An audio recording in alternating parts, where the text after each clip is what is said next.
bring a review of the Ashland Board of Commissioners to order. Please stand for invocation and place the flag. Let us pray. Our Father in heaven, we once again thank you for another day in our fair city. Today we ask for wisdom and guidance for this body of mayor and commissioners. We ask blessing and favor on our city manager, our staff, and our employees, and most of all our citizens. Bless those in attendance today and lead us and guide us. In Jesus' name, amen. Amen.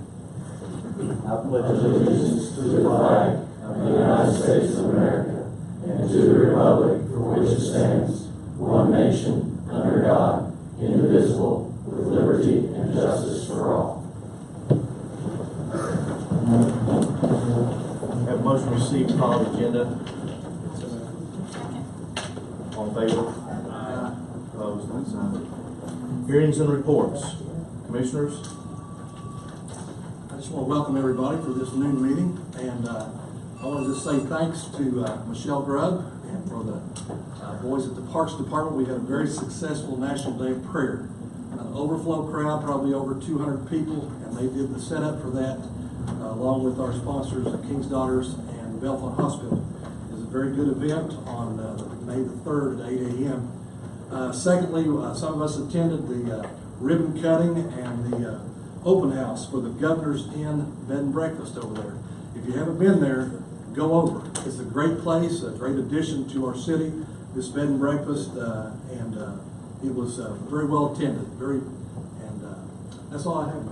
Thanks, Commissioner. Appreciate it. I have something. Commissioner. The commissioners and the mayor, we received some information this week about our tourism here in Boyd County. I just wanted to share that with you.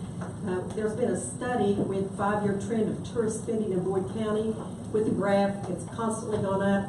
That just means we have more people coming to Ashland, staying in our hotels, eating in our restaurants, and shopping in our shops. So that's good news for all.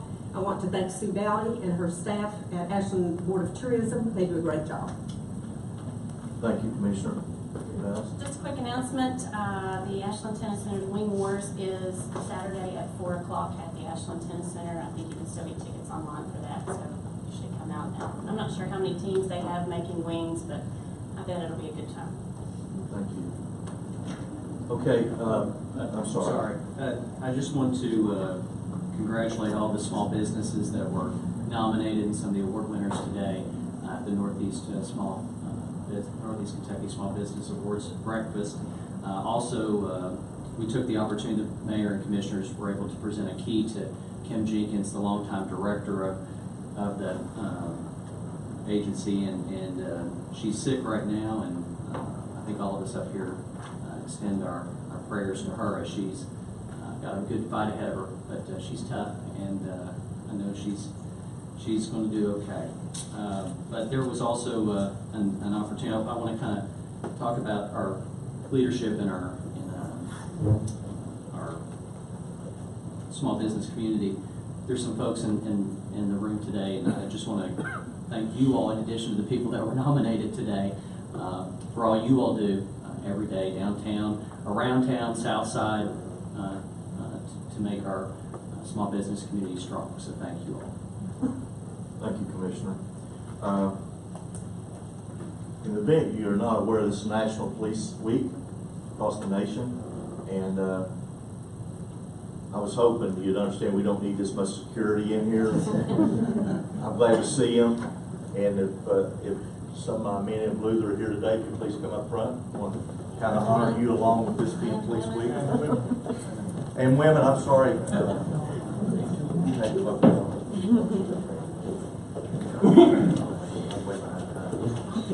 Chief, you too.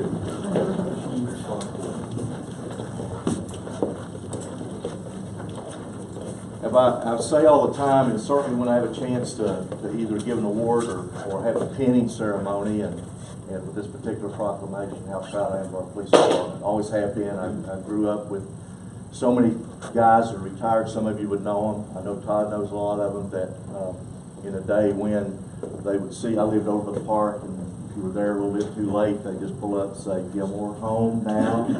And you could do that. Now, God knows what somebody might do to you if you tell them to get on home, and they probably win if you had a problem with them. But our police officers, they strap it on every morning and Somebody may have one strapped on or hidden or whatever that they have to face during the day. It's one of those occupations that every day they have an opportunity to get severely wounded or worse. And I appreciate their families, the whole commitment and dedication to each and every one of our members, and please echo that to everybody that's out on duty now. And I'll get these people back out as quick as I can too. Some of you I had in school, some of you I've known forever, and I've known your parents or whatever. I appreciate that kind of commitment. I'm very proud of the police department. They're as good as anywhere, not just state of Kentucky. And I appreciate the professionalism. Chief Kelly has continued the tradition with our police officers. So that being said, I don't usually have to wear these a lot, but I'm going to have to work with the legal department on the size of the print. Susan? You know, I was going to say, you just make it that would suit Mr. Martin, and it'll suit me. Okay? But we're proud, all of us here are very proud of everything you guys do every day. To a proclamation from the Mayor and Commission to recognize National Police Week 2018, to honor the service and sacrifice of those law enforcement officers killed in the line of duty while protecting our communities and safeguarding our democracy. Whereas there are more than 900,000 law enforcement officers serving in communities across the United States, including the dedicated members of the Ashland Police Department. Whereas there have been 58,627 assaults against law enforcement officers, resulting in approximately 16,677 injuries. Whereas since the first recorded death in 1791, more than 20,000 law enforcement officers in the United States have made the ultimate sacrifice and been killed in the line of duty, including 6 members of the Ashland Police Department: Lieutenant Conrad Frank in 1910, Patrolman Charles Hatfield in 1919, Dr. Leffler in 1921, William Johnson in 1923, Lon Castle in 1925, and James Lane 1937. Whereas the names of these dedicated public servants are engraved on the walls of the National Law Enforcement Officers Memorial in Washington, D.C. Whereas 360 new names of fallen heroes are being added to the National Law Enforcement Officers Memorial this spring, including 129 officers killed in 2017 and 231 officers killed in previous years. Whereas the service and sacrifice of all officers killed in the line of duty will be honored during the National Law Enforcement Officers Memorial Fund's 30th Annual Candlelight Vigil on the evening of May 13, 2018. Whereas the Candlelight Vigil is part of the National Police Week, which takes place this year on May 13 to 19. Whereas May 15th is designated as Peace Officers Memorial Day in honor of all fallen officers and their families. The U.S. flag should be flown at half-staff. Therefore, be it resolved that the City of Ashland formally designates May 13 to 19, 2018 as Police Week in the City of Ashland and publicly salutes the service of law enforcement officers in our community and communities across the nation. Thank you all. Chief, God bless, and keep all of you safe. Thank you.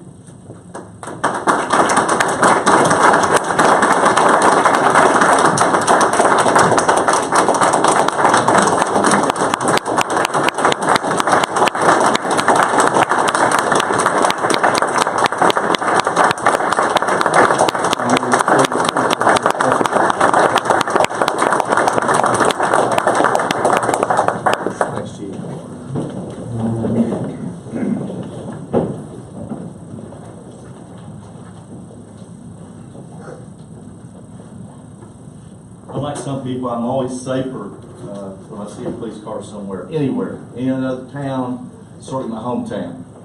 But yes, sometimes I'll be on 29th or 13th, the police car gets right behind me. I'm hoping that somebody just wants to razz me a little bit, not tracking me on anything. I get a little nervous too. Safety brings a little nerves. But thank you all so much for what you do every day. City Manager report. A couple quick things, thank you, Mayor. First off, the tennis courts down at Central Park are going to be finished either tomorrow or Monday, depending on the progress that they make today. Just as a review, those have been lined, resurfaced, leveled, painted. I think pickleball, just lost my train of thought. The pickleball, thank you, courts were added. I don't believe those existed before, so they're looking really good. And tentatively, we're looking at a ribbon cutting on Wednesday, the 16th of May at 4 o'clock. Hallelujah. Hallelujah. The next thing is the how can we help? Just a quick report. We've had that open since about late February or early February, I believe. We've had 101 total reports since then. We've seen a slight uptick lately. 25 requests in April and 6 so far in May. We currently have 9 open. I want to thank everybody who's going to the How Can We Help to try to resolve issues in the city. I want to thank the mayor and commissioners for all the support and advertisement they've been doing on that to let our citizens know. I know when I'm out, I try to let folks know, hey, try this and give us feedback. We know it's not perfect, but the only way we're going to get better is to get that feedback from everybody. And Mayor, that's it. Okay, great. Thank you. Can I, Yes, I just yes, want to you can. mention, City Manager, I was able to attend a code enforcement meeting, and one of the things we brought up, and it's been kind of brought up, and you mentioned how can we help, lawn clippings on city streets. I just wanted to throw it out there, maybe that we consider reminding any landscaping company that gets a business license of the ordinances in place for proper disposal of lawn clippings and waste. And maybe also a friendly reminder in our water bill for kids that may not be aware of the ordinances about how we keep it out of our storm sewers. We did put that on the website recently, but we'll absolutely follow that up. Thanks so much. Do we have an ordinance on blowing all your grass clippings? I Yes. thought so. I Yeah. do see it from time to time. See it every day. Yeah. Every Time day. to time, every Yeah. day. Okay, anything else? No, sir. This part of our meeting is public participation. If you have an issue you'd like to bring before the commission, I would ask you to state your name and address and keep your comments 5 minutes or less. Mr. Onan, welcome. Mayor, Commissioners, my name's Bernard Onan, 2720 Forest Avenue, the yellow house, beige house, next to Whitney. I'm here as board member of the United Way, requesting support from the city in regard to the 6th annual Run, Walk, and Live United 5K. This race has been held each year either on city streets or in the city park. The past 2 years, we've used the course starting at Salvation Army to 23rd Street to Bath Avenue and then around the park 2 times. The past 2 years, we've had one police vehicle that's assisted us just blocking the intersection there at, I believe that would be 22nd Street and the entrance of the park. That's the only support that I've had. The funds for this race, about $10,000 was raised last year with my youngest daughter as the race director last year, all going toward United Way, childhood intervention,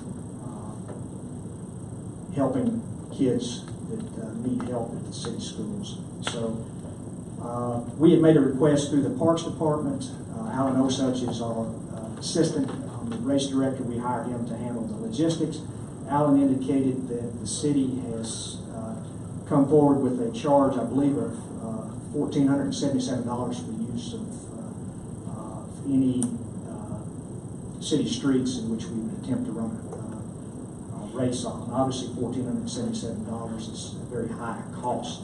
I'm asking that the City Commission waive the cost this year, and I would also encourage you to consider resharpening your pencil in regard to $1,477, especially with short courses like this in which very little, if any, support is needed from the city.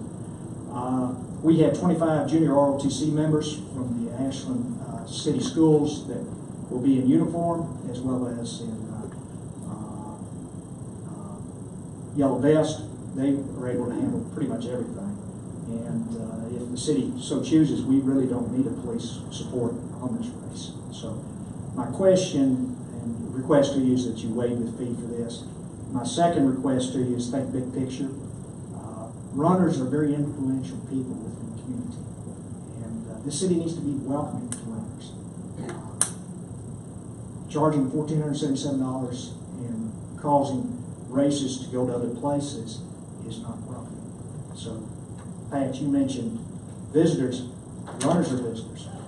Runners are very influential people. So, I'd encourage you to sharpen your pencil and consider that toward the future as well. So that's my request. Thank you. Thanks, Thank you, Barnard. Let me say just a couple things real quick, Barnard, that we assume a pencil's been sharpened. I mean, historically, with the street department, police department, and all that. But we've also asked for that to be done ourselves, to hone that down. But in looking at your request, last year you started from Salvation Army. Was there a charge, do you remember? No charge. Okay. And I understand that. Now, we've since put 3 race courses together. Now, this year, this one is asking to leave from the neighborhood. Salvation Army. Well, it said 25th Street. Salvation Army to, behind Salvation Army to 23rd Street. Turn right on 23rd to Bath Avenue. Turn right on Bath Avenue to the park, around the park 2 times, and return the course. Okay. So, well, It's not part of those courses that I believe. There's one course that can be run for free, and that's course C for the city, and that's around the park. It limits the runners to the park. Right. That way there's no other additional charge for resources at either streets, police department for overtime. We've used that course before for a 3K, and we get about half the runners. Runners like to run on city streets, and this is minimal use of city streets. In fact, 1, 2, 3 blocks. That's it. does that enough to entice them? Oh, 3 absolutely. blocks? Absolutely. Absolutely. Well, I don't know where, we want to be, we definitely want to be able to defend I understand. things. I don't know if I can, but at this point, you understand? Well, and I understand using a 5K course similar to Pogue Landing or Love Your Library 5K course. When you're running up multiple streets and closing multiple streets, I can understand they charge of $1,477. Yeah. However, this is closing one street, 22nd Street. So that's it. And in fact, we can do this race without police support. We can do this race without city support completely. Okay. If that's what y'all want to do, but I would encourage the city to support these ventures. I would encourage the city to welcome runners. Yeah. Well, I think you know us well enough that Right, I understand. you're giving some flags. I think you know the answer to all those things. Thank you. Well, I'm confident that what we've always done is simply security.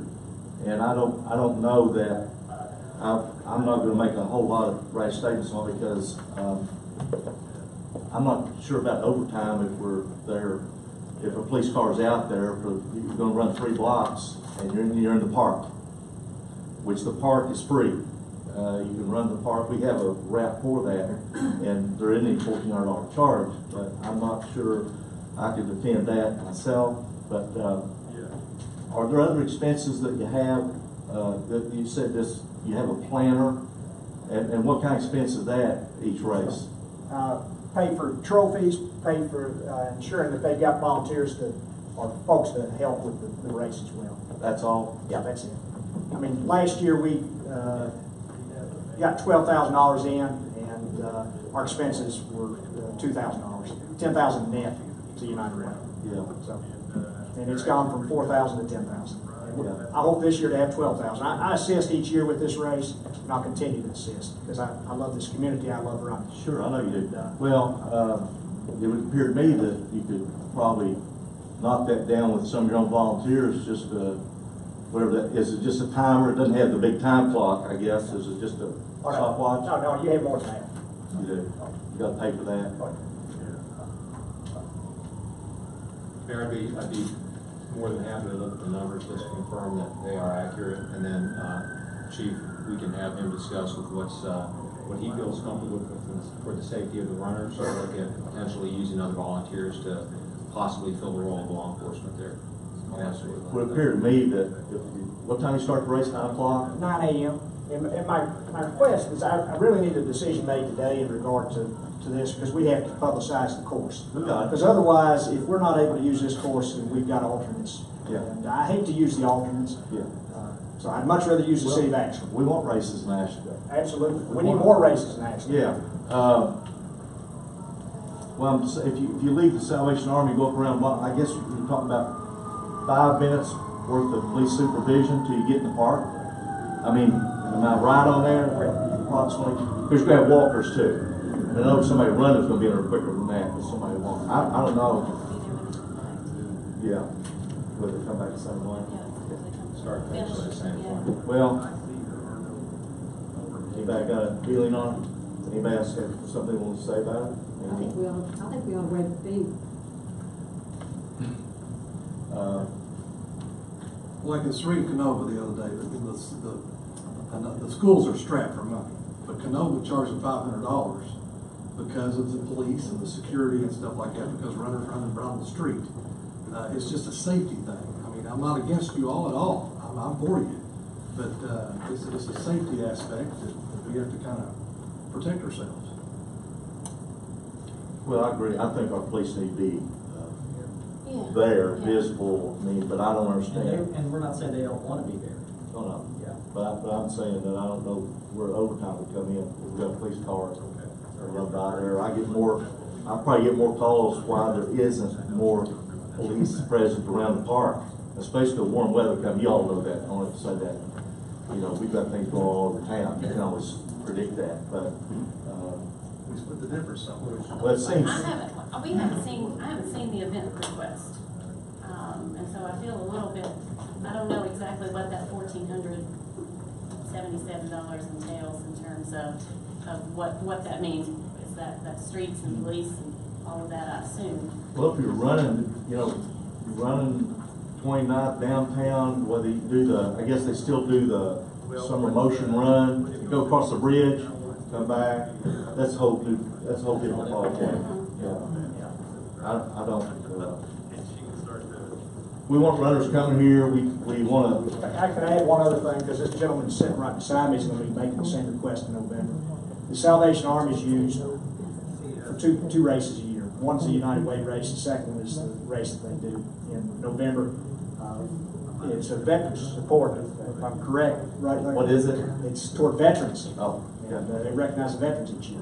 So you're using 3 city blocks. yeah. And I think that's a valid point. One of the things that we had to look at in terms of passing what we passed for the 3 different routes was, this is your race, there's 30 other ones that are also staffed and all of that entailed, and it ends up being a sizable amount of money when it comes down to it.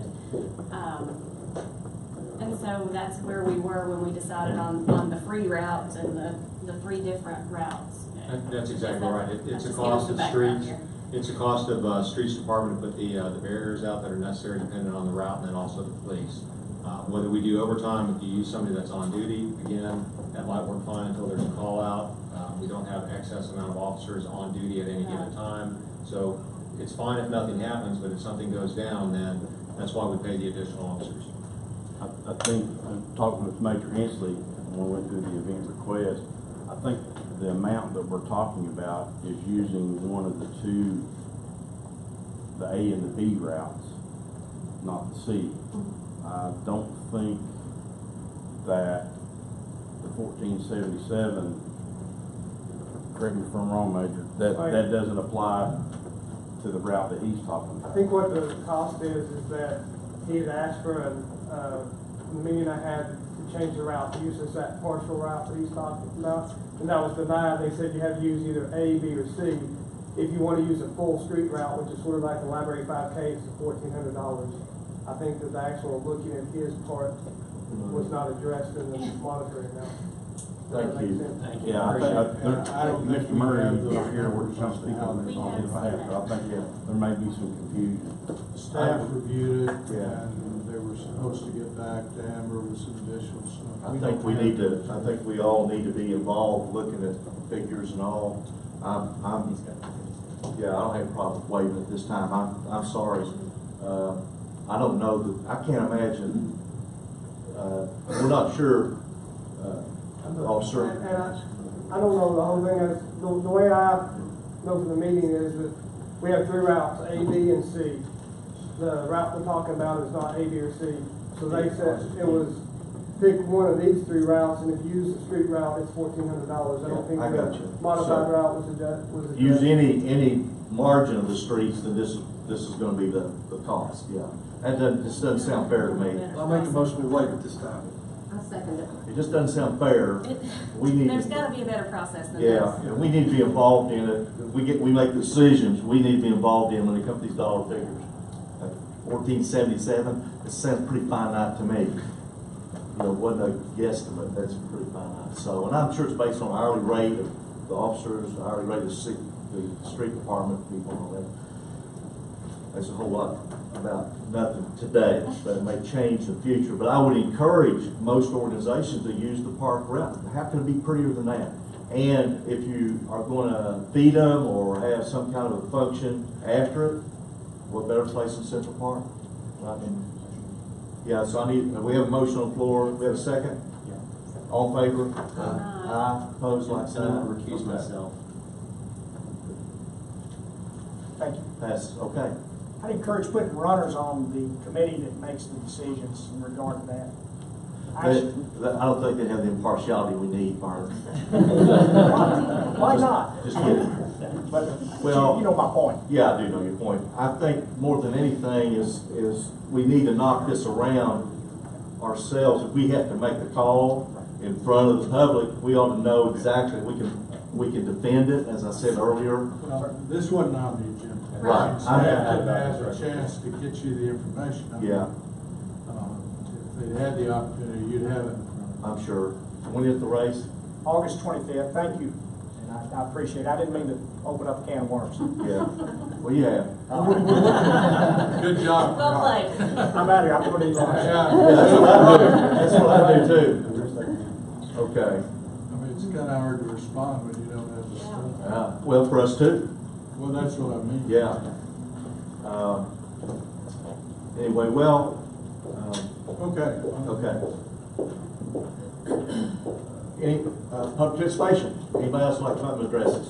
Guys. Good afternoon.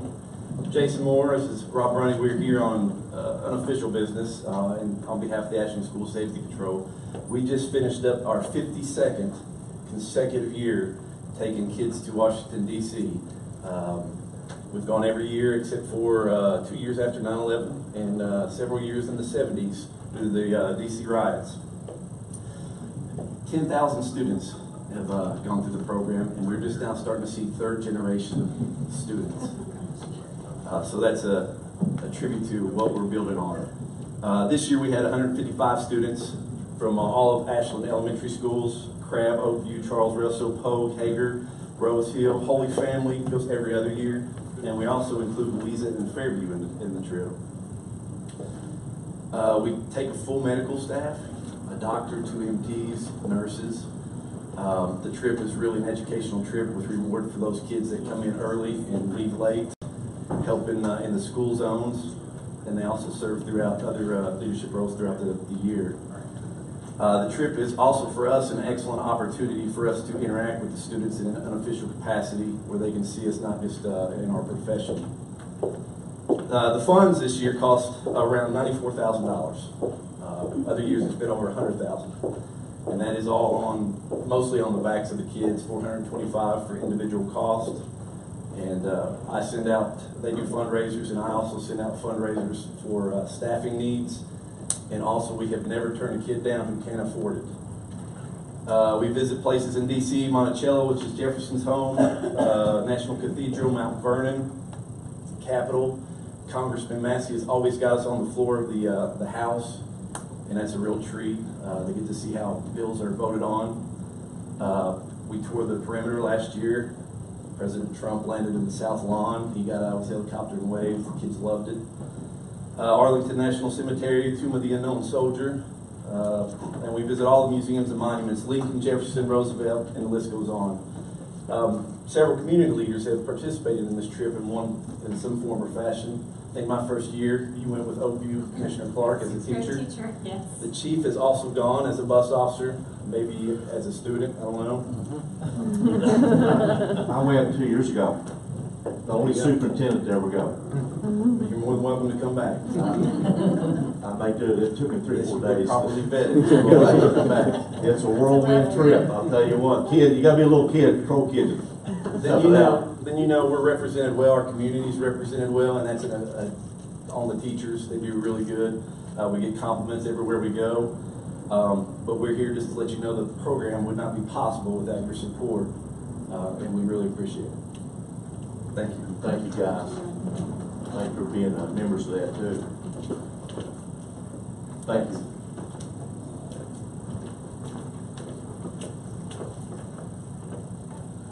Hello. Some of y'all may know me. My name is Rob Odom.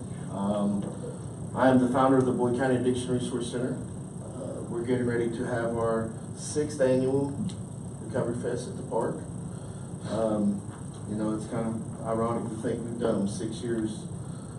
It's a 2-day event on May the 26th and 27th. It's from noon to 10 p.m. on Saturday and noon to 8 p.m. on Sunday. It's all done by donation and people that believe in me, you know, and see what I've been doing for the years, and you know, I just want to continue to help. Our community is close to a pandemic with our opioid and heroin and meth problems that we're having, and the DUIs, and you know, all the way around. So, you know, I'm coming myself up on 10 years of continuous sobriety, you know, and I've kind of, I don't know, I feel like this is my calling from God, and I've been doing this for quite a while now, since 2010. So I just want to invite the council, everyone here to come. There's some people that I sit in meetings with, and they know how passionate I am about this. There's people on the council that know how. You know, we'll have volunteers. You know, we're self-sufficient. We have the equipment. We have speakers. Ron Copley, the Commonwealth Attorney, is going to be there to speak. Miss Perkins from Safe Harbor is going to be there to speak. Robin Webb told me today at the Small Business Awards that she's planning on being there as well. She's spoken before. You know, Rocky Atkins, Kevin. You know, because I truly believe that this is not just their problem, it's our problem. But I also want people to see that people do change. You know, and I'm one of them that's not supposed to change, and I did. You know, so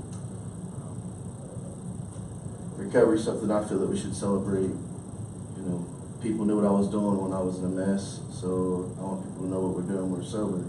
And also, I never went to a concert or any kind of event not high or intoxicated. You know, and I want people that are early in recovery to be able to say, I've been to a concert sober. You know, and we have a lot going on those 2 days, and there will be a lot of good stuff going on in the park. And once again, I just appreciate your support, and hope to see y'all there. Thank you for all your effort. Appreciate it, Rob.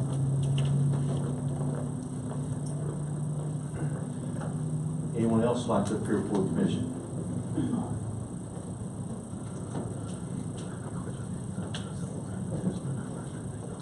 I'm Molly Hood. I live at 3215 Back Bay. Molly Hood. I've called the police 1,000 times the last 2 years, 5 years.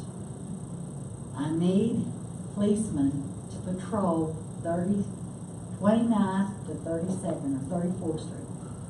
There is a park up there. We have little kids. I'm here to protect the kids. All the kids call me Miss Molly. I go over to the park about 3 weeks ago. Well, let's start with President's Day first. Okay, all the kids was out of school. Okay, there's 2 or 3 kids on my street that I really watch because they're kind of mischievous. One's got ADHD, you know. Anyway, I kind of keep an eye on him. As he goes down to the park when his mommy tells him not to. You know, there's needles. I'm talking needles. I ain't talking 1 or 2.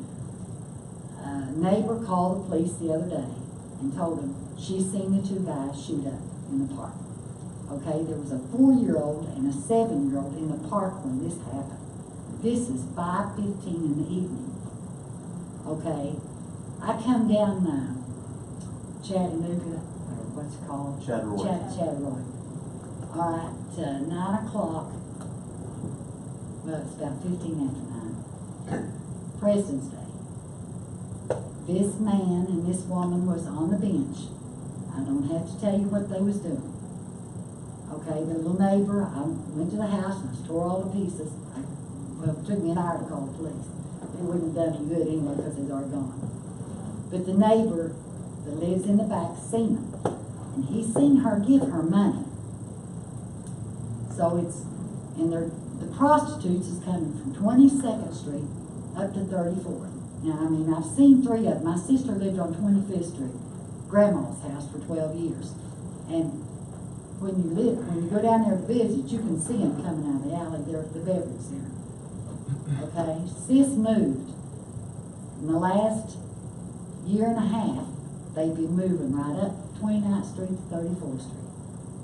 And we have kids, and it's heroin. Well, I didn't know that. I don't know, maybe a lot of people don't know. Heroin is called dog food. Do you all know that? Yeah. When they ask, you're going down the street and somebody else say, is he selling dog food? That's heroin. I mean, our 12 and 13-year-old kids knows this.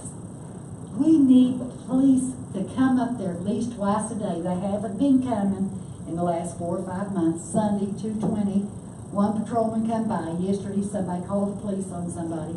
Police come over and sit in an apartment house. Now, I live there. I don't want these kids hurt. They can hurt me, but I don't want these kids hurt. And these policemen can help us stop. If they come twice a day, it scares them people. The last 4 or 5 months, they have not been coming to 29th Street all the way up to 35th. They have not. Some days, I don't even see them at all. And I'm always outside working my yard. Always. If I hear one of them kids holler at me, they Miss Molly, I run right to them. But now that when they're shooting heroin in a park, the park needs to be shut down or the police needs to come and patrol. And we need help. These are our next generation of kids. And we don't need no more heroin in Ashland, Kentucky. We're not hunted. We're a good town and people need to protect us.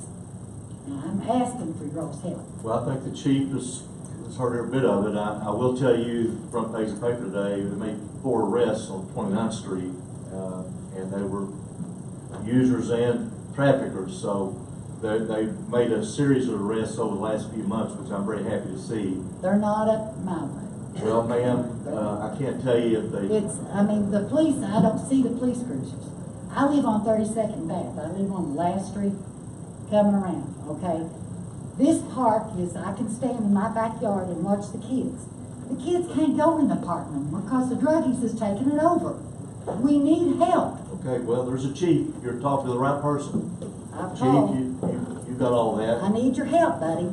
We've got kids to protect our next generation. It's going to be druggies or, I mean, when they look at the kids and say, you want some dog food, that's pretty bad. I'm 68 years old and I've never heard it before in my life till 3 months ago. Now, we need help. Thank you. We appreciate that, and I can tell you there are places in Ashland, Not as bad as it is up different, there. well, you think that, man, but I can tell you, there are areas where we have a lot more money to spend, and it is a scourge of our country, and certainly a scourge of our tri-state area, and we're implementing all the strategies we possibly can, and we'll continue to do that. I'm just here to protect our children. Yeah. And the next generation don't look good. Now, I'm telling you, it don't. Yeah, I have no argument for you there. I think we're about to lose a generation, to be Yes, I honest with believe you. we will. Well, we're all people like you come to a meeting. We appreciate that because it gives us But a. now when you see the policemen go around the corner, you'll see them run in. Or these people are moving from out of state coming in here. We And know I that mean, too. Yeah. It's unreal. Well, I'm sure we'll try to step up some targeted areas, and we appreciate you coming to. We understand what you're I'm saying. here for the children. I know you are. Thank you very much for being here. Anyone else? Thank you all for being here. Old business item A. First reading, April 26th, ordinance City of Ashland, Kentucky, authorizing and directing the mayor execute an agreement between the city and Alan S. Ray and Tina Campbell regarding encroachment for a sign at 1612 Bath Avenue on the city's right-of-way. Second. Any discussion? All in favor? Aye. Opposed, like sign. Item B. First reading, April 26, ordinance City of Ashland, Kentucky, authorizing directors and mayor to execute an agreement between the city and Doris C. Mead regarding a parking encroachment at 800 Winchester Avenue on the city's right of way. We understand what you're saying. The motion? So moved. Second. All in favor? Aye. All opposed? Same. Item C. First reading, April 26, ordinance City of Ashland, Kentucky, authorizing and approving change order 2 between the city and Tri-State Construction and Enterprise LLC, increasing the contract amount by $24,740, extending the completion date by 4 weeks in the contract for the city's new water distribution wastewater collection facility. Have a motion? So moved. Second. Any discussion? All in favor? Aye. Opposed, like sign. Item D. First reading, April 26, ordinance City of Ashland, Kentucky, authorizing creation position of programs and grant specialist as a replacement for the positions of Secretary 3, Development Grants Administrator in the Department of Community and Economic Development, adopting the revised job description for the position of Superintendent in the Department of Finance, Division of Mass Transit, and amending the authorized positions listing the policies and procedures, compensation plan, classification plan is adopted by ordinance 51, series 17 as previously amended. Have a motion? Any discussion? All in favor? Aye. Opposed, like sign. Item E. First reading, April 26, ordinance City of Ashland, Kentucky, amending section 4 of ordinance 21, series 12, previously amended by ordinance 65, series 18, which is commonly known and referred to as a sign ordinance regarding political campaign signs. So moved. Second. Of course, I hate this time of year, It's awful. and so do the candidates. I know that. I've been there. But, you know, something I noticed yesterday, I have a question about, I know it's kind of wide open on right-of-ways and everything like that. We had an ordinance against that for a while, which I liked. But that being said, what I do want to say is, for instance, when they set a sign back very far, like, and I'm talking about public, not people's yards. You go down Oakview Road to the tennis center, and there's a candidate sign that's set back there would make you think the tennis center's for that guy. That was bothersome to me when I saw it. You saw too. It wasn't out there where all the other signs are, and it's a huge sign. It wouldn't make a difference, you know. But to me, it looked like it was. I think signs in the tennis center probably ought to be discouraged. I do Because too. it does suggest that maybe that facility is endorsing someone. Yeah. That's city property. And that's city property, right? It is. It's It is. Well, it's actually. Yeah, sort of. Sorta. Sort of. It's a gray area. But I agree with that. You know, if they, of course, that was too big to stick down the corner because it would block your vision when you're pulling out there. And it isn't a local candidate, okay? I mean, that's the other thing that kind of gets me.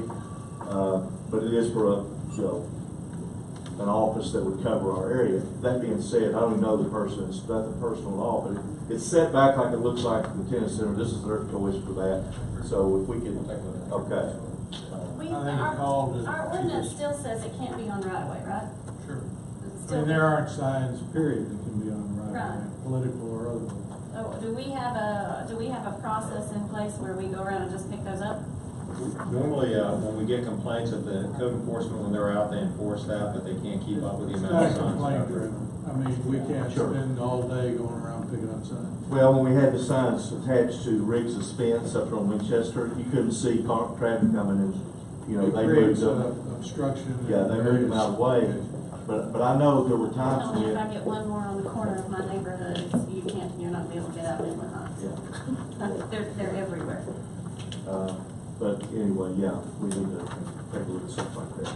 Call on the candidates to be self-regulated, They used to pick them up and put them next to the roundhouse. By the park, that's right. and they can figure them out. Yeah. And when we take them down, they still can. We don't throw the signs away. Yeah. We take them down the park. Stack them, stack them. All in favor? Opposed, like sign. Item F. Ordinance City of Ashland, Kentucky, amending zoning map of the official zoning ordinance of the city, number 101, series 86, is previously amended by changing the zoning classification of 360, 361, 364, and 369, and 370 Blackburn Avenue from R5 multi-single-family residential medium density to B1 neighborhood business. So moved. Any discussion? All in favor? Aye. Opposed, like sign. Any other old business, council? Consent agenda. Resolution, City of Ashland, Kentucky, adopting, authorizing, and approving the course of action presented by the city manager on the items appearing on the consent agenda for the regular meeting Board of City Commissioners, May 10, 2018. So moved. Second.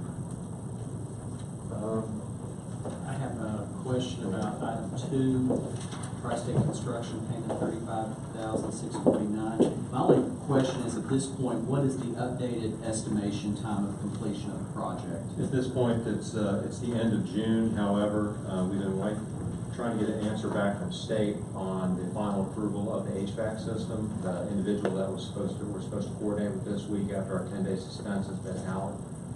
Trying to get the final approval on the HVAC, which could potentially have further delays.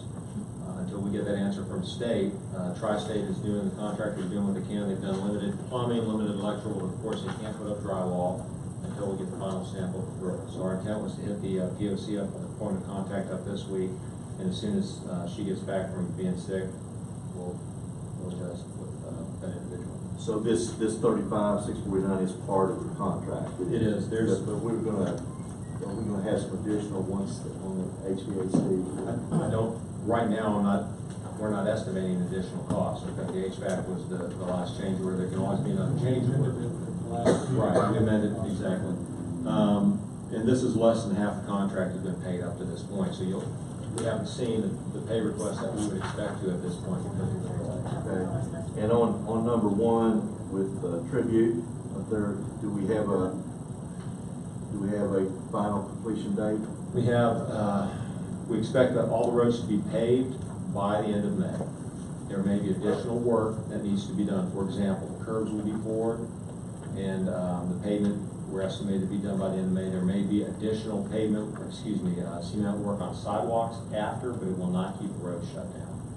So, however, they're going to push really hard. Belmont is still closed next week. Simpson? Belmont and Simpson, but Belmont totally closed up the road because of the Geiger repairs.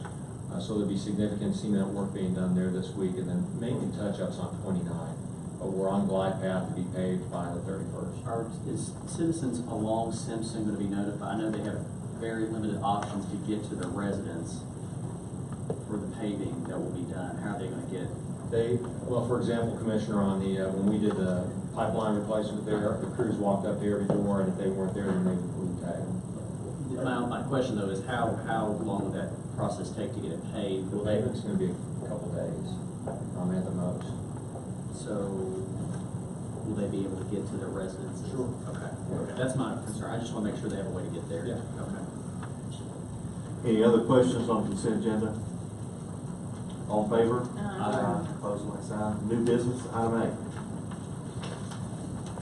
Ordinance City of Ashland, Kentucky, amending Ordinance 4, Series 14, which created, adopted, and approved an economic development incentives program in order to strengthen and expand the city's economic base, establish the eligibility criteria regarding applications, provided for a committee to review applications, set the time, the application review procedure, identified the events of default while providing remedies thereof, hereby creating an economic incentive loan program, and repealing Ordinance 114, Series 04. Have a motion? Have a second? Any discussion? I'm just glad we're tightening up this process.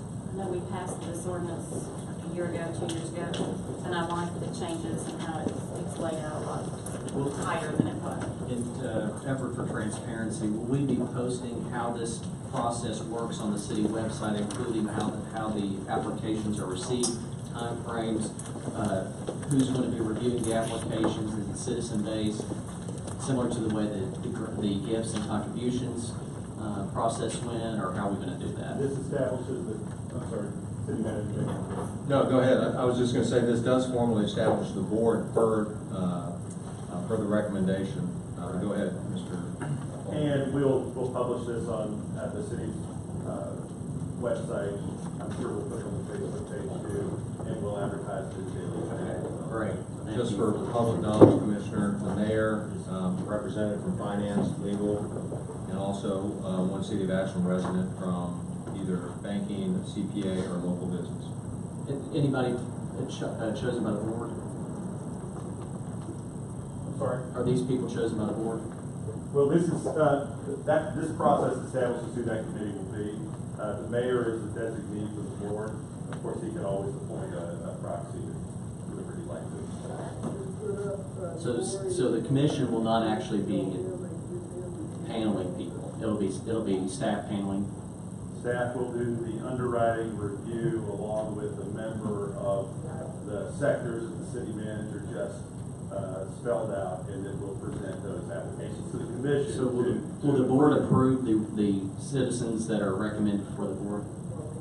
Like, once you have a person in place, will those names come to us for approval? Typically, the mayor appoints. Like, and so it will come before the board similar to the way the mayor appoints. Okay, that's just what I want to clarify for the public. Thank you. All in favor? Aye. Opposed, like sign. Item B. Ordinance City of Ashland, Kentucky prohibiting parking in the 300 block of 8th Street from its intersection with Winchester Avenue, US 23, extending to a point 80 feet on the east side and providing a penalty for the violation of the ordinance. So moved. Second. Any discussion? All in favor? Aye. Opposed, like sign. Item C. Ordinance City of Ashland, Kentucky amending Ordinance 55, Series 09, previously amended by Ordinance 45, Series 10, and Ordinance 77, Series 14, commonly known and referred to as the loading zone ordinance, designating a loading zone at the 300 block of 8th Street on the east side. So moved. Second. Any discussion? All in favor? Aye. Opposed, like sign. Item D. Ordinance City of Ashland, Kentucky amending Ordinance 52, Series 16 by amending the areas for enforcement of 2-hour parking limits within the city to include north side of Greenup Avenue from 13th Street to 18th Street and the 100 block of 16th Street. So moved. Second. Any discussion? Just thank you. The business owners in that area came to the Transportation Task Force and asked for this, and we've kind of moved this pretty quickly in terms of getting that worked out, so thank you for that. Okay. All in favor? Aye. Opposed, like sign. Item E. Ordinance City of Ashland, Kentucky prohibiting parking on the south side of Beach Street from South 29th Street to 13th Street and on the north side of Beach Street from Dawes Street to Floyd Street, providing a penalty for the violation of the ordinance. So moved. Second. Any discussion? All in favor? Aye. Opposed, like sign. Item F. Ordinance City of Ashland, Kentucky authorizing director and mayor to execute a 3-state multi-agency memorandum of understanding for planning, coordination, and funding procedures among Cuyahoga Interstate Planning Commission agencies on behalf of the Ashland bus system. So moved. Second. Any discussion? All in favor? Aye. Opposed, like sign. Item G. Ordinance City of Ashland, Kentucky authorizing and approving change order 1 between the city of McInyard and Sons, Inc. Contract adopted by Ordinance 8, Series 18 regarding the Louisa Street Water Main Project in Callisburg for the Department of Engineering Utilities Division of Water Distribution. So moved. Any discussion? All in favor? Aye. Opposed, like sign? Okay. Discussion item? The Community Trust Bank requests the use of the right-of-way to install fiber optic cable over the alley behind the bank at 1544 Winchester Avenue to the parking garage at Judd Plaza in Ashland. What we need to do about this? Need to make a motion to approve. I think we approve it. Second. We need fiber optic cable, where we can get it. Got a motion and a second. Any further discussion? All in favor? Opposed, like sign. Item J. Discussion item on recycling.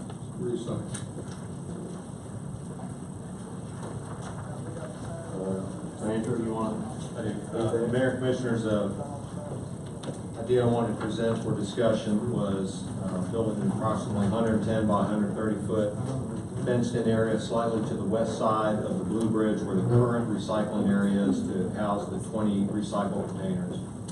We could use the existing pavement brick as a one-way route to bring people with their recycling through the entrance gate, drop it off, and exit through a separate exit gate. Recycle bins will be placed at angles on both sides of the pavement, and necessary gravel will be laid in the rest of the area to maintain a sustainable and professional appearance. We could build a cost-effective 8x8 shed. I do have a rough estimate that would be less than $3,000. The shed will serve as a heating cooling station for a seasonal employee. The seasonal employee would cost us less than $10,000 a year. Of note, an electrical drop is conveniently located in the proposed footprint. The seasonal employee would be responsible to confirm all material brought to the recycling spot is actually recyclable material. You know the challenge we have with that right now is many people put things knowingly or unknowingly that aren't recyclable, so then we end up just still paying the dumping fees out at the landfill. So it's not as efficient as it could be. Proposal is to have the recycle spot open Thursdays and Fridays 3 to 7 p.m., 3 p.m. to 7 p.m., and Saturdays 8 a.m. to 4 p.m.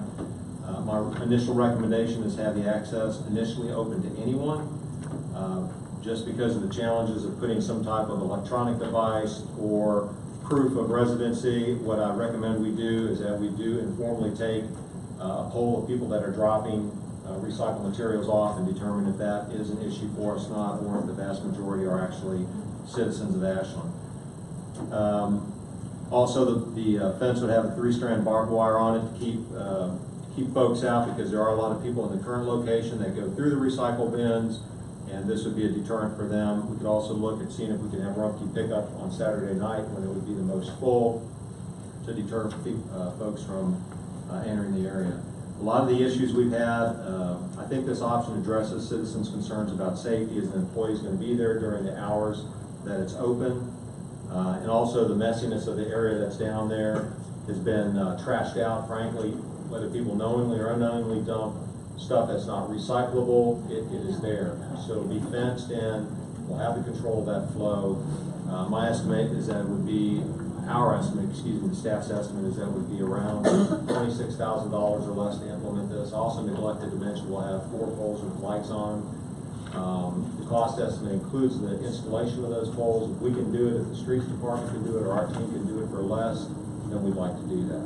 But I know there's been a lot of discussion for a couple of years on recycling options and a lot of debate on curbside versus single point. The complaints I've heard, and I think the commission has heard, has been about the safety down at that location, and also the trash that's dumped off. A couple other options that were up for consideration is potentially keeping one trash can out there inside the fence line for things that aren't recyclable, that's identified, hey, I didn't know a soil pizza box can't go in here. So when somebody comes down, they could drop that in the trash and then do the recyclables where they're supposed to go. So that's a concept I wanted the commission to consider. Well, I mean, we need to do something. It's probably working pretty well down there, except that it becomes an eyesore. We don't want it to become an eyesore between the bridges. And I know that the manager's intentions are appropriate. We're trying to control it a lot better. We probably should try something different. I go down there frequently, and, you know, like I was down there Monday evening, and our Parks Department was removing a hot water tank, and then I could tell the glass around a couple of dumpsters was not window glass, it really was auto glass, because it was sharded in small chunks everywhere. And I know we can probably alleviate that with someone on duty. I'm foreseeing that when we close and lock the gate, that we're gonna come back the next day and there'll be a bunch of stuff piled out front. I'm just thinking ahead, that might be the biggest problem. Somebody then is gonna have to, depend on what it is, it's couch and windows and stuff like that, which it used to be really bad on Oakview Road when it was over at the college, and it subsided, but our sanitation department made regular runs there to clean the area up. That, you know, that's a real big problem with that. And Mayor, just in case you don't know, the sanitation is, you know, I think it's 3 times a week, is that right, Jack? Out there at a minimum, unless we get a specific complaint. So we're already expending resources on the exact problem that you've mentioned. I don't know that we can eradicate it, but if you got somebody there, I mean, inside of the guy there, you certainly can control it. After hours, I'm not sure. I think a couple things, I told the manager the other day that, you know, I'm sure a paint shop can redo those and put new lids on or whatever, so it looks presentable over there from people coming and going on the bridges. And if it's going to be sitting there, it needs to look neat and clean. If we can't keep it up like that, then it doesn't need to be part of the gateway in or out of our community. I think that this is a kind of a decent short-term solution. I wouldn't argue that at all. It's not exactly where I think we want to be, but I think that we're doing something. 2 things that I have in opposition, not in opposition to the space and to the bins. One, I do not think that we need to have a trash bin there, because I think then you are asking for out-of-town dumpers. I meant on the inside, just to clarify.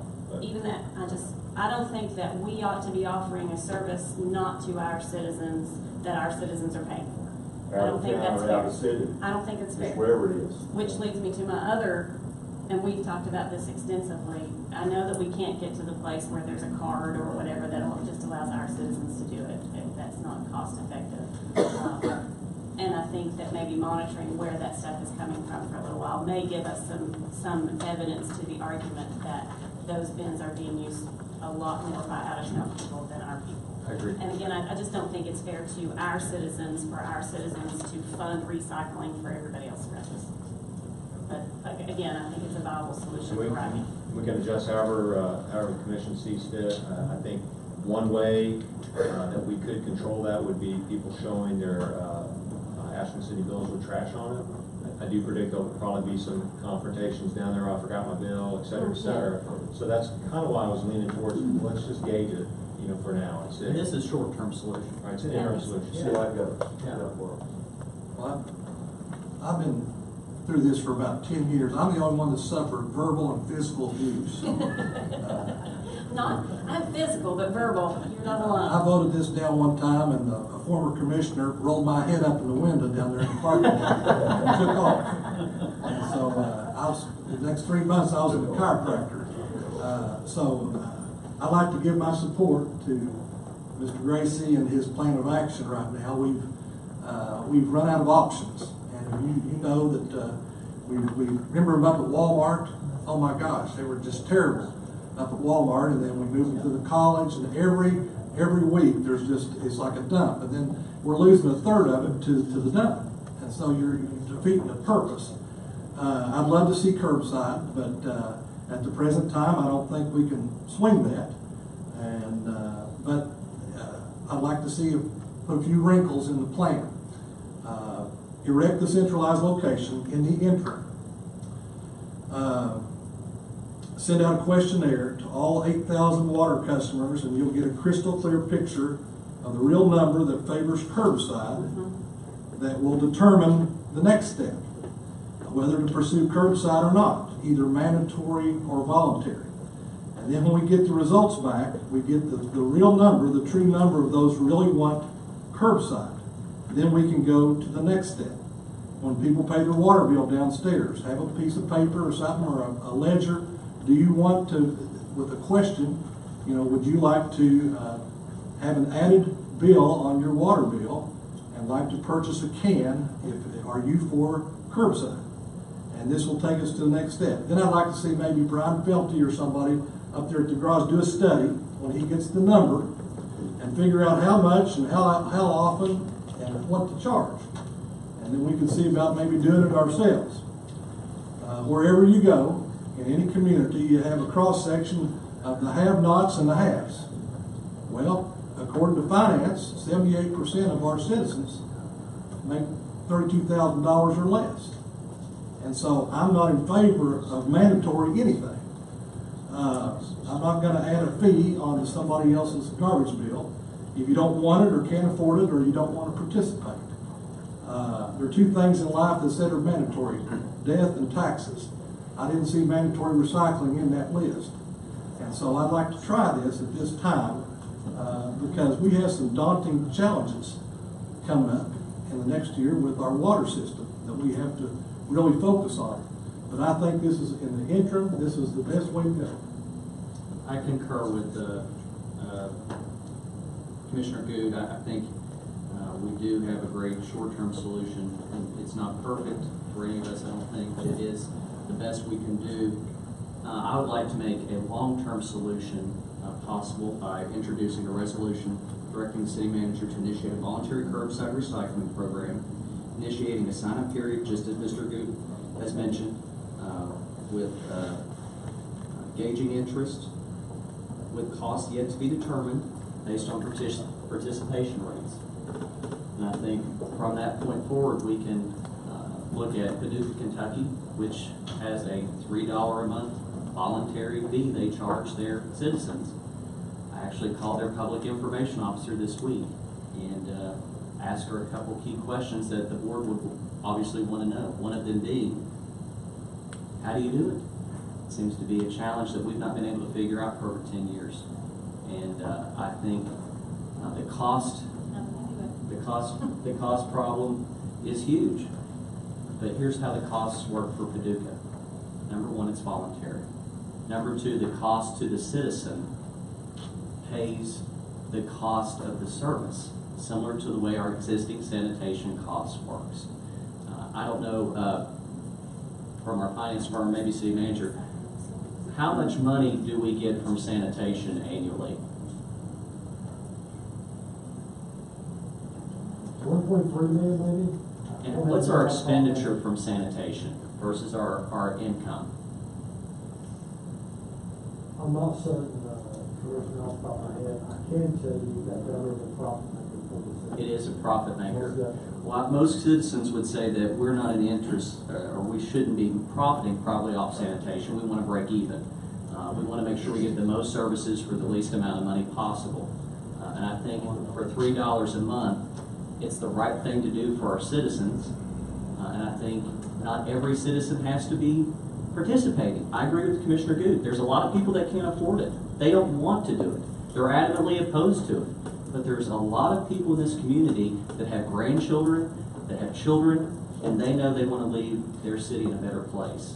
And so with this resolution, I ask the board to I make the motion that the resolution be put in place and that process can begin. I have a question. Does Paducah have a recycling sorting center in Paducah? Because that's the biggest portion of our cost is transport to, I think it's Rumpke. But they go to Cincinnati or Covington or somewhere. That's Right. the closest. They do pay. That's They do why pay a ours high. is more. Yeah, they do pay a higher rate. They do. But it's, and you would assume it's less for recycling. It's actually more.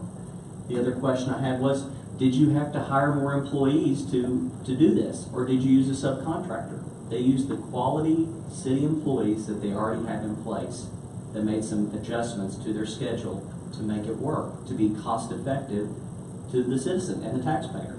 So the answer there was they adjusted their schedule. They just made changes so that it could be done. The next question I had was, how many participate? Just like Mr. Good said, 800 out of 25,000 citizens, 800. So it was not taxing to their department, 800. How often did you do it? Every week? Twice a week. They only do it twice a month, excuse me. Twice a month? Twice a month. And so their city hasn't fallen apart. The last time I checked, they weren't way over. They didn't have issues with people complaining about the quality of their recycling service. In fact, she said it was a plus. Did they expect more participation? Absolutely. They expected 3,000 citizens to sign up. But the way their cost structure is it's by participation only. So it's not going to be like you have these huge built-in costs. You're going to have some base built-in costs, understood.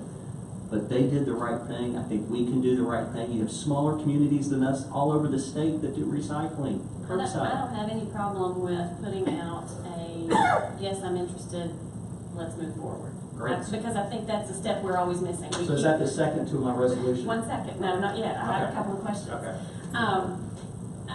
I think that's the step that we keep missing. We keep getting to this place that we want to do this curbside recycling, but we don't know who will participate in the curbside recycling, so we don't know how much it'll cost, so we don't do anything. And that's been the cycle for 2 years now. Right. And so if your resolution is that we start the curbside service by initiating the inquiries to determine the, number one, the participation amounts. Secondly, costs will be determined based on participation amounts. if your motion is to start a sign-up, is that your motion? Which is exactly what Commissioner Good said. Then yes, I will second that. Because we need to see how many people want to do it. That's a great resolution. I totally agree. That's step one, and that's the part we've been missing, is we have all these voices that say, yes, I want to do this, but when it really comes to it, we don't really know. And, So here's the thing. because we don't know how much it'll cost. Exactly. I think the motion is sufficient to send out the inquiry. Yeah, and so, and what's great is we have, the city manager has prepared for us an excellent short-term solution. So then we start the long process of the long-term solution by initiating it, that this is what we want. Just so I'm clear, we're asking to do the survey. That's Yes. specifically what we're asking to do, and Motion to engage do and where we're so. going from there. Actually, my resolution said to go ahead and start the sign-up process. It was not a survey, it was actually, it was a resolution to sign people up that are interested. So I'll second it. I did already. It's voluntary. I got you. But there's no Should be service voluntary. in place behind that yet. Correct. It's just like anything, you have to gauge how many people you're gonna serve, so you have to sign them up. I'm foggy about the signing up because I don't know, we don't have our ducks in order about what service, and if we're gonna do it We don't. ourselves, No, we and don't. we're foggy about that. Okay. So I'm not ready to second any resolution of stuff that I don't know about, the unknowns. Okay, all right. The knowns I know about. Well, and that's why I asked, is this motion simply to say who's for it, and let's put a mechanism in place that they can say, yes, I am? The second part of your resolution is fine. I'll read the resolution. I'm not amending the resolution. The motion is for a resolution directing city manager to initiate a voluntary curbside recycling program. Initiate a sign-up period to gauge interest with costs yet to be determined based on customer participation amounts. If you initiate a voluntary curbside recycling plan, that gives me the impression that this starts now. That's what I understand that to mean, which we're Well, not it's just- prepared to do that. So it's point A and point B, and I'll vote for it. But yeah, make your second sentence your resolution, and I'm Because if fine with point A it. don't fly, then I don't know about point B. I gotta know who's. We can't initiate the program. We can't say we've got a curbside recycling program when we don't know. We approved a short-term solution with the city manager, and we don't have. I don't know what trucks, what employees, if we're gonna use Rumpke, if we're gonna use ourselves. I don't know that. That's an unknown. But we can't get to that until we know how many people are willing to participate. Which is in this. That's your point too. Next That's- resolution is just to move this along, so we can get from point A to point B. But the first sentence in his resolution says initiate a curbside recycling program. Correct. We're not ready to do that. Okay, so. Right? All right, so I have the second to my motion. Are we gonna vote on it? Sure, let me say a couple You're not things. gonna, You're not gonna, I'm gonna have to take, I wouldn't hang my hat on, and I'm not saying The you are, verbiage. but I think we have to be careful about hanging your hat on $3, because Paducah does Yeah. $3. Well, I said, in my resolution says costs yet to be determined Yeah, based on maybe participation. $11 here, who And knows? again, once we have those numbers, then we could give the customer the cost, and they may choose, they can always choose not to participate. But we have to have some idea, as Commissioner Good said, to know even what the participation amounts will be. So do you have a number of them that we have to say, yeah, we're gonna do this? No, Paducah has no minimum set. The cost is fully subsidized by those that want to participate in the program. Well, I don't want 150 people to say, yeah, I've always wanted this, yeah, I'll pay, I don't care what it is, I'll pay, and then we say, well, we're not gonna do it. $27. Yeah, we're not gonna do it because we can't cost effectively do it unless you pay such and such. I think they're too many unknowns That's fine. to make it sound like. That's fine. I'm comfortable with not having all the questions answered to move forward. The last time we took a questionnaire was when Mr. Corbett was here, and there was like 300 people. I had 300 respondents. Out of those 300, about 70% said, I'm all in, I want curbside recycling. Out of that 70%, about 70% of those said if it's more than $7, I'm not paying for it. That's not a huge sampling or anything like that, but that was what we found out. Yeah. So one other point of consideration is, I think you make a really valid point, Commissioner, on making a profit on current sanitation. I think we also need to look at, is that a bill payer? Is that profit, using that terminology, used for something else? And I don't know that answer. I don't right either. now. Yeah. So I would want to make sure that we get our ducks in line there. Sure.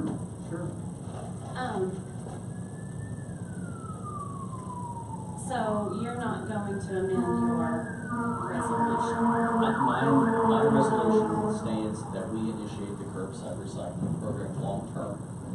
We have a short-term solution brought in place by the city manager today. But we can't work on long-term if we actually don't establish that the program is going to be set. Well, I think you need a word in there, something about the potential of the long term, because people are gonna think, we're gonna do this, and then we're gonna say, well, we're not gonna do it after all. I don't wanna have to back up. But I think the taxpayers will understand if the costs are too great. They would understand if we decide, because this resolution only initiates the program. We haven't Yeah, but I executed think any it's contracts irresponsible, or. it's irresponsible of us to say we're gonna do this program and not know what it will cost the taxpayers. That's the initiate the program is my only issue in it. You know, I want curbside recycling. I've been asking for it for 2.5 years at this Providing the point. opportunity for us to get started with it. Yeah, I called Ben Pentago, we had meetings in here. I don't have over and over and over any again. issue with getting started with it. I just have issue with committing this commission and these taxpayers to something that we don't fully understand yet. And again, But initiating the program establishes the parameters you're seeking. Well, I make a motion, we do the numbers first. We do the study. we've got a motion on the floor and I seconded it, and now I think You can withdraw. You can withdraw. You can. but I don't want that withdrawal to make it look like I'm not for this. Yeah, we're on camera here. Is the problem. We're on camera. It's just that first line of that resolution that concerns me a little bit. And This is why it's never progressed before, because everybody says, well, we'll wait and let the, I'm not throw saying them all wait, down the I'm not line saying and- wait at all. I'm saying, read your second sentence of your resolution again. Please. Resolution directing the city manager to initiate a voluntary curbside recycling program, initiating a sign-up period to gauge interest with costs yet to be determined based on customer participation rates. see, that has to be done first. We have to see who wants to be involved, so this gets the ball rolling. Finance, you know, we've kicked this around. I mean, I hate to put you on the spot here, but we've talked about trucks, we've talked about employees, we've talked about using seasonal, we've talked about all these things. If we vote on this, we don't know these things. We don't know the variables that go into this without knowing the numbers. And that's my only concern. I want curbside. I called them down here about curbside. This is a viable interim project that Mr. Gracie has, but I'm asking you, I mean, those things, those numbers are up in the air, aren't they?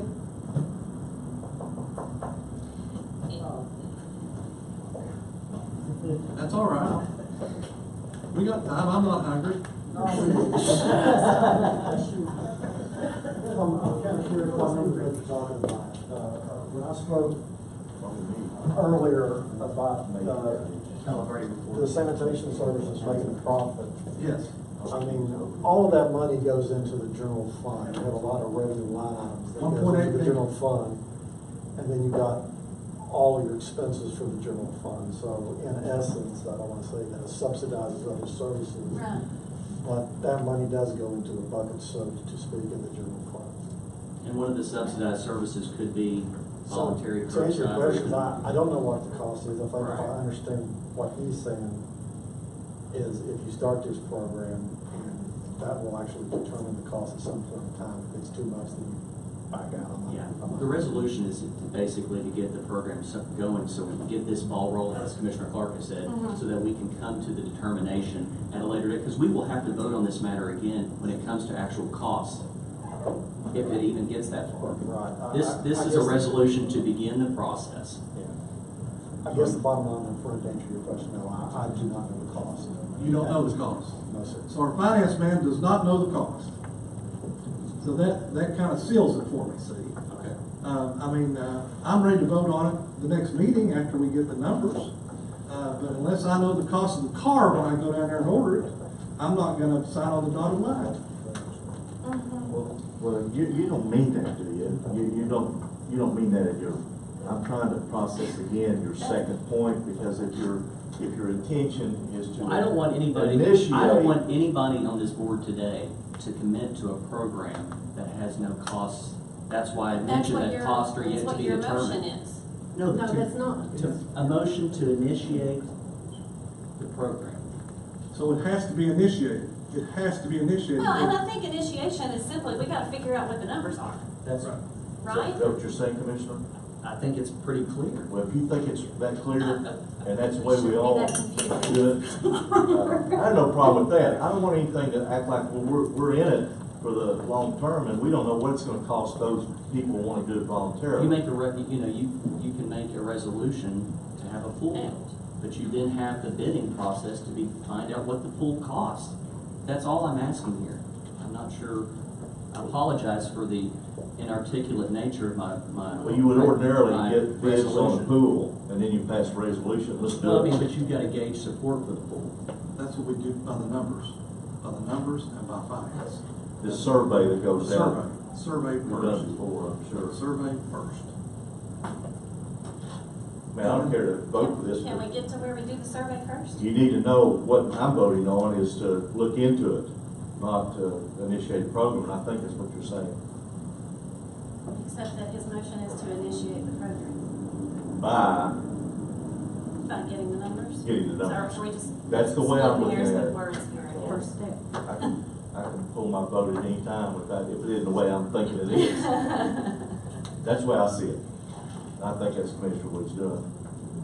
Put it out there. I mean, I'm not approving doing it. I want it to, Commissioner Good, I want it curbside recycling. But if our residents don't want it, can't afford it, It's basically a motion, we don't have a resolution. Yeah, it's just a motion directing the city manager to start this process, Okay. correct? I don't have a problem. Initiate. Commissioner Good, we can put the gate down anytime we choose. I mean, I know I can. Matter of semantics. Go right ahead. I just wanted to make sure we were not obligating our citizens to something that we don't even know about. Yeah. That's all. Right. And we're not. So Okay. I'll keep my second in then. All in favor? All in favor? Aye. No problem. Sometimes it's hard to get clarity. We did get a lot of legal input on that, so I'll just. Well, yeah, you did. Okay, any other new I business? have just one item of new business that was brought to me, and I apologize for the lateness of it. I guess Glogners wants to have a Jeep show at their place on Saturday, the 19th of May, and submitted an application that wasn't correct, or I'm not sure, but at this point it's too late to submit a new application, and they want to close the alley behind their building. Between them and the flood wall. between them and the flood wall, just as a matter of safety, so that people who are walking around looking at Jeeps don't have an issue with people coming through the alley. So I got a call from Glockner's, and I said that The I only would, people that use that, I like. are Glockner's. We're glad of that too. I told them that I would bring this to the commission and just ask that the city allow them to close that alley. I think it's from 12 to 4 on Saturday the 19th. Is that a motion? Yes, please. Have a second? Second. Any discussion? All in favor? Aye. Thank you very much. Appreciate him doing business in Ashland. Yeah. Well, we have I skipped one. You did? Was it my fault? No, it was not you. I don't have any stickers on. I didn't say it. Ordinance City of Ashland, Kentucky, repealing ordinance 71, series 18, which authorized the contract between the city and Marcus Hatch, doing business as H&S Construction Lawn Care, resulting from the withdrawal of his company's proposal. This is one of the guys that was going to do our weed cutting. He decided after we awarded him the contract, he wasn't going to do it. Yeah, I figured that. It's kind of like when you hire anybody to come and do something you have to decide they don't want to do it. And Mayor, I wanted to make that motion that we waive the fee for the cake for being out of the way. Is that clear? Is that, Clear that was off. that done, or were we? Yeah, we did. So, but we've got this, that you need a motion. Yes. So moved. Second. Any discussion? All in favor? Aye. Opposed, like sign.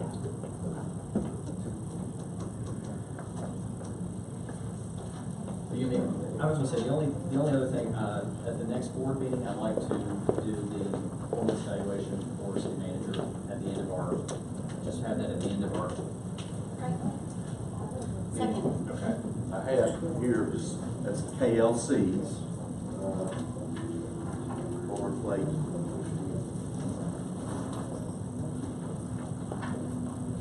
And, to help you develop.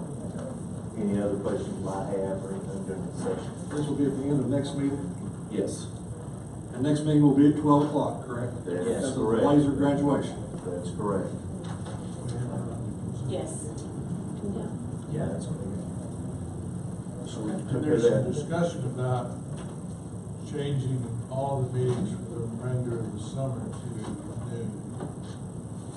And we're gonna do that, we can do that at the next meeting, but kind of let the Everybody city think about manager that. know. You know how the attendance is in the summer anyway.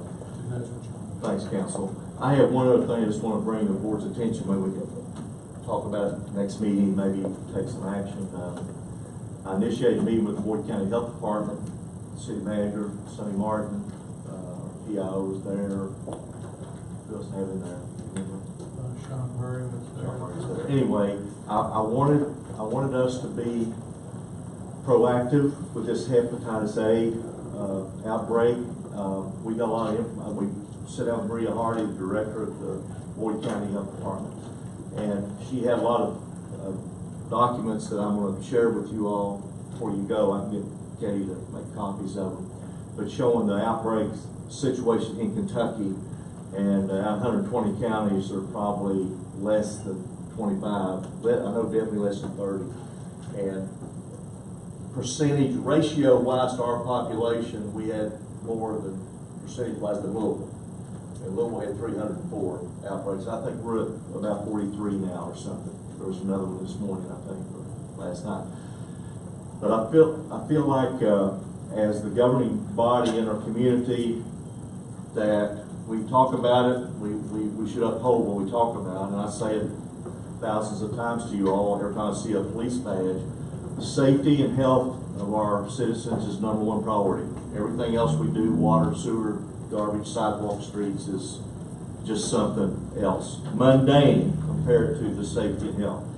And there is no regulation force of impact on restaurants to do any of this. They don't have to. You know, school system, somebody comes in and applies, they gotta have criminal record check, TB test, physical.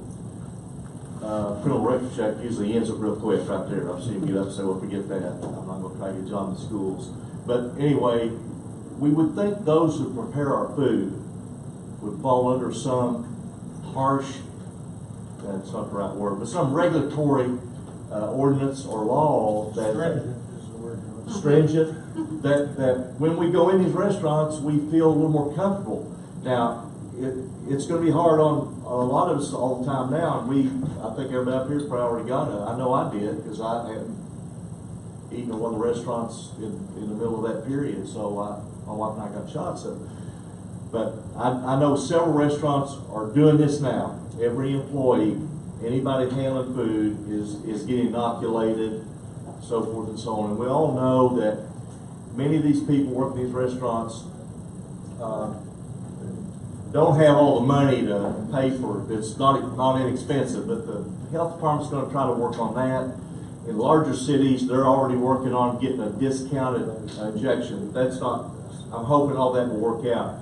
But I believe that the city should take an initiative to ensure that every one of our restaurants, grocery stores, delis, whatever handles food that's selling to our citizens, that you can go in there fearlessly knowing that they've been inoculated or tested or whatever.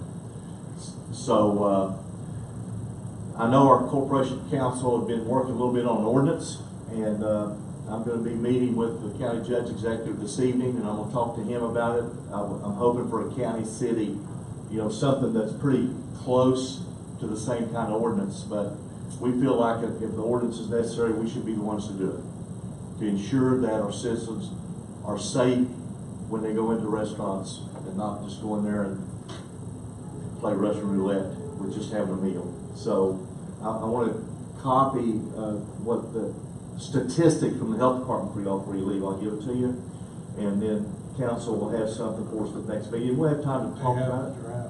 Have a draft. And so the manager could get a draft of that to you all before the next meeting to look through. In no way am I hoping or thinking in terms of putting some kind of financial obligation on restaurants and all that are struggling and so forth, but there's no compromise for the safety and health, welfare of our citizens. So somehow we all got to figure out how to work it out. And one final thing, we've been informed there's been a major power outage, probably at my house. How long? In South Ashland, from 29th to 13th. About 1,000 people are without power until about 5 o'clock, they hope. So, just so you know. Anyway, anything else, anybody? Thank you all for being here. I'm sorry, Tom. Budget work session. Excuse me? Budget work session. Yes. Yeah, well, we're not gonna recess till we get back from the bus trip, and then we're gonna come in and recess to whatever date you're gonna. Okay. You give us a date in the meantime. Well, I'm hoping maybe the first week of May 21st, maybe. May 21, is that what day? Monday. And then we can recess thereafter to make sure everybody's available. And so we said what, 10 o'clock, 11 o'clock, what? Tell me. 10 or 11:05. Commissioners, what do y'all? How about we do 11:30, because I think we talked about maybe grabbing 5 feet. Okay. Start around there. Monday, 21st, so should we recess to then, or? When you get back from the bus. Yeah, Okay, that right. So we are in, No. we're not in anything. We're gonna go through the waste, sewer plant. The sewer plant, okay.